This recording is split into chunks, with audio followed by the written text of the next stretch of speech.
Estamos de volta com o Conexão Alagoas, que hoje recebe o Dr. Francisco Vasco, especialista em direito condominial. Dr. Francisco, seguindo aqui com a nossa conversa, que está muito interessante, aquelas perguntas básicas que todo mundo tem dúvida. Vou começar com a história de alugar um apartamento por um período curto, para férias, por exemplo, ou por um feriado. Como é que é isso? Pode, não pode? Eu esqueci de citar esse como um dos grandes problemas atuais nos condomínios. O STJ ele tem já praticamente consolidado, apesar de que pode ser que essa posição seja revista em algum momento, porque tem um julgamento de um recurso especial em andamento, mas hoje o STJ tem julgado que essas locações de curto e curtíssimo período, elas devem respeitar a característica do imóvel, a característica do edifício. Não precisa hoje você ter uma proibição expressa na convenção do condomínio para proibir esse tipo de locação. Basta que nessa convenção exista uma frasezinha, que é a destinação do condomínio é exclusivamente residencial. Se você tem, por outro lado, na convenção permitindo a locação por temporada, especialmente essas de curto e curtíssimo período, muito difundida pelo Airbnb e outras plataformas online, e aí sim você vai ter essa permissão. Mas hoje, o que acontece muito são proprietários que acabam locando suas unidades em prédios que têm um viés exclusivamente residencial, e isso, a partir do momento que tem ido para o judiciário, os condomínios têm levado uma grande vantagem, seja através de uma liminar ou em sentença de mérito, para proibir de forma definitiva esse tipo de locação. Infelizmente, inevitavelmente, acaba caindo em litígio, vai parar na justiça. Quase sempre. Por quê? Porque hoje a locação, nessa característica, ela é muito rentável, né? É muito mais rentável você locar o seu imóvel por 2, 3, 4 dias e num fluxo gigantesco do que você locar um contrato de 4, 6, 1 ano. Certamente você vai, principalmente nas épocas festivas, você vai alocar ali seu imóvel por poucos dias, mas com a rentabilidade muito alta. E a partir do momento que você perde essa renda extra, a tendência é que as pessoas busquem o judiciário para manter a locação, mas, ao contrário do que elas pretendem, o que está acontecendo hoje é justamente o contrário. O judiciário tem dado ganho de causa aos condomínios. Tem uma questão que eu acho importante também a gente aproveitar para perguntar para o especialista. Por quanto tempo eu tenho que guardar a documentação do condomínio? Olha, Mauro, existem alguns prazos diversos, mas em regra você deve guardar por 5 anos, principalmente a administradora deve fazer a guarda desses documentos. Dependendo do tipo de documento, alguns documentos trabalhistas, aí você vai para 20, 30 anos. Mas em regra, documentos contábeis, os livros, os balancetes, aquele livrozinho que o conselheiro tem que analisar, em regra 5 anos devem ficar guardados não só nos registros do condomínio, como também a administradora tem essa função. Mesmo que ela saia do condomínio em algum momento, ela deve guardar esses documentos. E hoje não tem desculpa, né, Mauro? Com tanta tecnologia, o documento que já não é digitalizado, ele pode ser digitalizado e jogado numa nuvem. Então você não tem como dizer que não guardou, a não ser que você apague e diga que perdeu de alguma forma. Doutor Francisco, me diz uma coisa, o síndico profissional tão falado, ele pode ser uma figura para ajudar a reduzir esses conflitos que nós falávamos no início da nossa conversa? Olha, o síndico profissional tem se difundindo bastante, apesar de não ser uma profissão regulamentada, em que pese haver projeto de lei nesse sentido, é uma figura que tem se colocado como uma solução nos condomínios, tendo em vista que os síndicos orgânicos, os síndicos moradores, cada vez mais estão correndo dessa função. É comum hoje que em assembleias não apareça nenhum tipo de morador para assumir a bronca que é chamada de um cargo de síndico. Às vezes assume até a função condicionando que se convoque uma assembleia para contratar um síndico profissional. Eu acho muito legal que se implemente essa nova forma de administrar. Agora, óbvio, não é solução para tudo. Existem síndicos profissionais e existem síndicos profissionais. Assim como existem síndicos orgânicos que são bons e outros que não, né? Tudo é uma questão de escolha. Não tem mágica, né? Não existe mágica, não existe mágica. Desses assuntos todos, doutor Francisco, cachorro, roupa pendurada, vaga de garagem, Tem alguma fórmula que seja consenso? Porque a gente, mas eu não tenho espaço no apartamento, eu tenho que pendurar para o lado de fora do imóvel. E aí, hein? Olha, quem tem que se adaptar somos nós, não o condomínio que tem que se adaptar aos moradores. A não ser que seja algo que passe por uma assembleia, dependendo do assunto, que tenha um quórum qualificado de votação, mas em regra, nós temos que seguir a convenção e principalmente o regimento interno. Animais, você pode sim ter o seu animal na sua unidade. Agora você vai ter que seguir algumas regras de circulação. Tem condomínio que não permite o fluxo de animais nas áreas comuns. Elevadores, geralmente o elevador de serviço é utilizado. Uso de focinheiras, de coleiras, vacinação. O síndico ele tem essa prerrogativa de exigir a confirmação da vacinação daquele animal. Hoje em dia é permitido, inclusive, os animais comunitários, que são aqueles que aparecem da rua e que acabam ficando nos condomínios e que alguém, de certa forma, começa a cuidar. Não chega a adotar o animal, mas passa a cuidar, servindo água, comida, castrando, né, situações que mantêm o animal ali numa boa condição de saúde.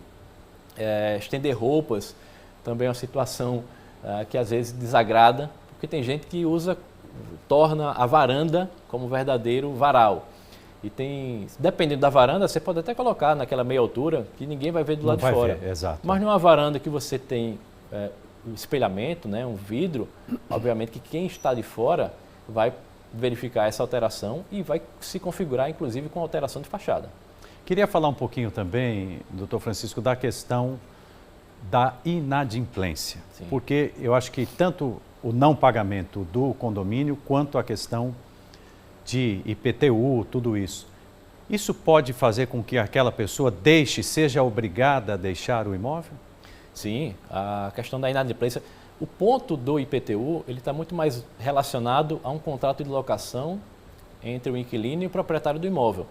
Dentro do condomínio, a relação jurídica entre proprietário e condomínio, aí a gente trata da inadimplência não só das cotas ordinárias, como também das extraordinárias, em que você tem a obrigação de pagar em dia e, caso não pague, você vai ser cobrado, primeiramente de uma forma extrajudicial e depois passa-se para uma fase judicial, onde você vai ter uma certa dor de cabeça, que a partir do momento que você se mantém inadimplente, o processo segue, você vai sofrer uma penhora nas contas, uma penhora de veículos, até o último estágio, que é o próprio bem, o próprio imóvel garantindo aquele débito, independentemente do valor. Hoje já é possível se penhorar o imóvel e não há no direito condominial nem a proteção do direito de família, que é do bem de família. Mesmo que seja o seu único bem, esse bem vai garantir a dívida condominial. Aquele morador que gosta de zoada, né, para usar um termo bem nordestino, pode ser expulso do condomínio? A questão da lei do silêncio, daquilo que incomoda, tem horário para fazer barulho ou não pode fazer barulho? Olha, tem horário para não causar barulho, né, porque tudo tem um limite. Mesmo dentro daqueles horários, que geralmente vão de 8 a meio-dia, de 14 às 18, existe um horário, um nível de tolerância. Não quer dizer que você vai ligar a sua televisão, o seu som, colocar uma banda dentro de casa dentro desse horário. E principalmente fora desses horários, você tem que guardar o silêncio. Agora, existem situações que devem ser toleradas. Se você tem crianças no seu imóvel, o seu vizinho tem que ter um pouquinho mais de tolerância para aceitar. Agora, se isso vira uma situação frequente no dia a dia, aí claro que já causa um certo tipo de transtorno que foge à normalidade. Em relação à expulsão, o Código Civil e as convenções reproduzem essa regra quase que 100%, depende do tipo de infração que é cometida. Para você ser expulso de um condomínio, você tem que praticar várias infrações que causem incompatibilidade de convivência naquele condomínio. Então não é somente você colocar o som alto ou levar um copo de vidro para a piscina, situações, entre aspas, normais que acontecem no dia a dia. Mas se você adota posturas, agressões, tentativas de assassinato, como já vimos aqui no nosso estado, entre outras situações, abre-se um procedimento dentro do condomínio, levado para a Assembleia, para deliberar sobre a expulsão dele. Uma vez aprovado, judicializa o caso, porque só quem pode expulsar é o judiciário. Doutor, tem uma questão que, ouvindo o senhor falar, me deu a seguinte ideia. Me parece que quando a gente fala das questões das relações humanas dentro do condomínio não é o caso de enfrentamento, né? Por exemplo, eu saio do meu apartamento, vou bater na porta do seu para ir lá reclamar. O que a gente deve fazer quando houver uma situação assim, de uma possível descontentamento, até uma briga? Mauro, nós tivemos um caso recente, uma semana atrás mais ou menos, de um subsíndico que foi comentar com um vizinho sobre um vazamento que estava tendo na unidade dele, e esse vizinho assassinou o subsíndico. Puxa vida! E ele tinha tentado, inclusive, matar o síndico também no mesmo momento. Então, são situações que até as situações mais simples que estão sendo comentadas, as pessoas estão adotando posturas cada vez mais agressivas. E nesses casos, tudo bem que o síndico e o subsíndico têm que ter um pouquinho mais de contato com os moradores, mas quanto mais impessoal for, melhor. Né? E para isso existem, hoje, difundido aplicativos que você pode fazer o registro das ocorrências. O WhatsApp você pode usar também para contato entre morador e síndico. Existem meios que você cria um distanciamento. Agora, obviamente, que em alguns momentos vai ser preciso um pouquinho mais de contato. Agora, para situações mais drásticas, a polícia está aí para ser chamada. Eu sempre oriento, olha, está acontecendo esse tipo de fato, não é o advogado que vai fazer a abordagem, não é o síndico, nem outro morador. Chama a polícia resolve. O fato de chamar a polícia não vai piorar ou em alguns casos, realmente vamos chamar a polícia que é melhor? 190. Olha, nos casos mais graves, violência doméstica, né, é muito comum de acontecer e ter esse chamado da polícia, a polícia é o ente propício a ser chamado. Eu não tenho condições, nem tenho treinamento para evitar, a não ser que seja uma situação que esteja acontecendo do lado da minha porta e de alguma forma eu esteja ali compadecido com a situação e arrombe uma porta, mas o correto não é esse, até porque o agressor pode estar armado. Né? A gente sabe que existe uma situação ali de perigo iminente, mas a polícia, no fim das contas, é quem tem o melhor preparo e é quem deve ser chamado. Doutor, essa pergunta que eu vou lhe fazer, não quero lhe colocar numa saia justa não, mas eu acho importante lhe perguntar isso. Qual é a sua opinião sobre as chamadas portarias eletrônicas? Olha, eu não tenho nada contra e nem nada a favor. Funcionando, eu acho que deve ser colocada desde que o condomínio, numa assembleia de condomínio, saiba se aquilo é ou não ideal para aquela realidade. Nós temos condomínios que têm público de forma majoritária de idosos, que acabam nem sempre se acostumando com esse tipo de tecnologia. E tem outros condomínios que são feitos para isso. Já pelas construtoras, são entregues com a estrutura de clausura, e que você só vai contratar a empresa para fazer o gerenciamento da portaria. Se for uma empresa séria no mercado, como existem algumas empresas, não vejo nenhum problema, desde que se encaixe naquela realidade, não só a realidade de pessoas, como a realidade financeira também. Muito bem. Doutor Francisco, eu quero agradecer demais a sua presença. Tenho para lhe dizer o seguinte, a gente poderia ficar aqui muito tempo, Passou porque rápido. É um assunto inesgotável. Queria que o senhor deixasse as suas redes sociais, não uma questão de publicidade, mas sim de informação, acho importante isso. E fica o convite para voltar aqui ao Conexão Alagoas. Mauro, eu agradeço o convite, né? Espero estar aqui mais em algumas oportunidades.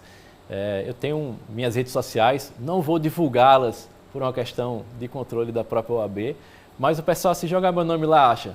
Sem dúvida. Né? E a gente tem o costume de entregar um conteúdo informativo, trazendo o dia a dia do condomínio, não só aspecto jurídico, como também informações práticas do dia a dia do síndico, dos conselheiros, dos moradores e também dos próprios advogados. Né? A própria Comissão de Direito Condominial da OAB de Alagoas, ela está aberta para quem desejar fazer parte, para conhecer, né? Iniciar na profissão. Quando eu iniciei na carreira, eu não tinha qualquer situação que me pudesse levar a um grupo, mas hoje quem está se formando já tem essa opção de cursos, de eventos, a comissão é muito atuante, né? E a gente vai continuar fazendo dessa forma. Então, muito obrigado e eu estou à disposição. Agradeço muito até isso, né? O senhor compartilhar o seu conhecimento com todos nós, porque a informação, ainda mais a orientação bem feita, vindo de quem realmente entende, faz bem para todo mundo. Mais uma vez, muito obrigado. Leve um beijo grande para a sua família e também para o doutor Juliano Pessoa, seu sócio. Muito obrigado. Muito obrigado. E quero também agradecer você que nos acompanhou até agora em mais um Conexão Alagoas. Quanta informação bacana, hein? Continue com a gente e até o próximo programa. Tchau para vocês, tudo de bom e até lá.